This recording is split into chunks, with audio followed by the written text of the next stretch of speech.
Here's everything you need to know about flying into and out of the Puerto Vallarta airport, and what you can expect for your first hour upon landing. There's been a lot of questions floating around Facebook groups and Reddit threads, so I thought I would detail my recent experience so that you know exactly what to expect. For obvious reasons, no photos or videos can be taken when you're going through immigration and customs, but I most recently traveled in and out of the airport in December of 2024, so I want to take you through that experience now. The first thing to do before you land is to fill out your customs form. You should receive these on the plane like we did, so pack a pen with you to fill it out. When we pulled up to the gate, before we were able to exit the plane, I could hear the airport agent ask if the flight attendants had handed out the forms, so this should occur. But don't worry, if you lose your form or didn't get one, there is a stack of forms at the beginning of the immigration area, which is what you'll go through first. Immigration is your first checkpoint. For tourists, you will either go through the e-gates or to a physical person at a booth. It seems to depend how busy it is. Only those over 18 can use the e-gates,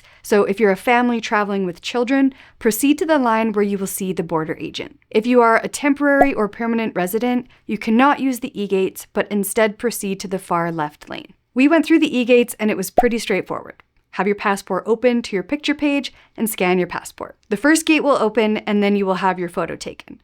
Make sure to remove hats and glasses. It will then print you out a receipt, which is your tourist visa. Don't lose this, just tuck this away in your passport for the duration of your trip. This is what you get instead of a passport stamp. If you go to the border agent, you will not get a printed receipt, instead you'll get a stamp. I should note that this gave me the full 180-day visitor's visa. You can put your passport away at this point, you won't need it again. After you've cleared through immigration, you will proceed to customs. This is where the baggage carousels are located. So if you have any checked luggage, this is where you'll collect it. After you've got your bags, or if you're doing carry-on only, proceed right through the line to have all of your bags scanned. There is no more red light, green light system. All luggage, carry-on bags, purses, everything goes through the scanner. You'll also hand the agent your customs form here. As far as how long this all takes, it really depends how many flights there are. If you can avoid flying on a Friday, Saturday, or Sunday, those seem to be the busiest days. Once your bags go through the scanner, you are now free to enjoy Puerto Vallarta. Upon your exit, you will go through what's called the Shark Tank. This is basically a corridor full of timeshare salespeople offering all kinds of free transportation, tequila shots, free tours, and other enticing offers. Many of them will ask you where you're staying. I recommend you just walk right through this area. Just smile, keep walking, and you'll probably have to say no gracias several times. It can feel a little harassing if you've never experienced it, but attending one of those presentations is not worth a full day of your precious vacation time. Once you pass through the second set of glass doors, you're in the clear. This is where you arrange your transportation. First, there are bathrooms all the way to the left if you need those. And there are ATMs to the right. If you can, I would recommend waiting until you're in the city to use an ATM, since the fees at the airport can be a little high, but you're welcome to check. If it's under 40 pesos, I would say go for it. Just make sure to decline the conversion rate, since the bank gives you a much better deal. If you want a taxi, you'll find a booth straight ahead, which is the official taxi service from 3 different companies. This is where you need to arrange and pay for your taxi before leaving the airport. You can pay by cash or credit card if you wish. The rates are set depending on which zone you're headed to. If you have pre-arranged transportation, they will either meet you inside the terminal behind the big yellow line on the floor, you can't miss it, or immediately outside as you exit the terminal.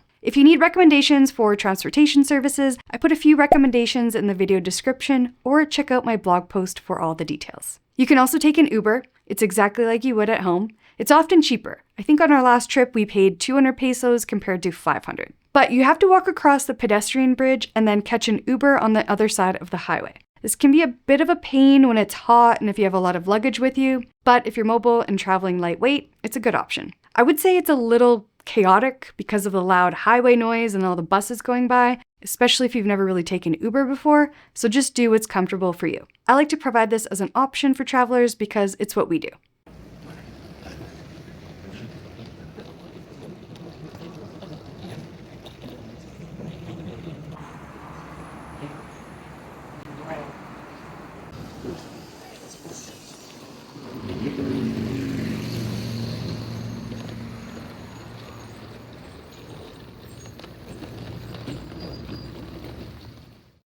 Now, It's time to go have an amazing holiday in Puerto Vallarta.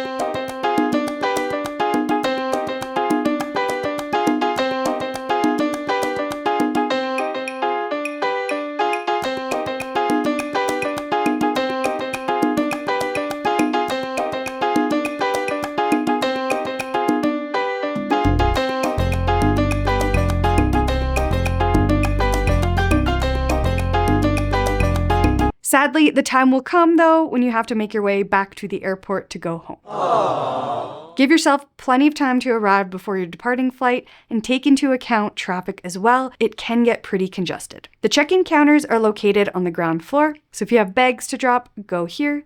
Otherwise, you can proceed up the escalator to head straight through security. Apparently, at the airline check-in gates is where you hand in your paper receipt that you received if you went through the e-gates on arrival. But since we flew carry-on only and checked in for our flight online, we were able to proceed straight through to security, and no one asked for a paper receipt at any point. It was the same thing that happened to me in Cancun as well. So the last 2 times I went to Mexico, no one asked for this paper receipt for me to leave the country, but still, you don't want to lose it just in case. And really, there is no reason. Just get yourself a nice little passport pouch and keep it tucked in there and then in your safe for the entirety of your trip. Now, please keep in mind, procedures are subject to change at any time. This was my experience in December of 2024, and it might seem like a lot of information, but honestly, it's a really smooth process. There's lots of signage everywhere. There's really nothing to worry about, except which flavor of margarita you're going to choose when you get to the pool. Thank you so much for watching, and I'll see you in the next one.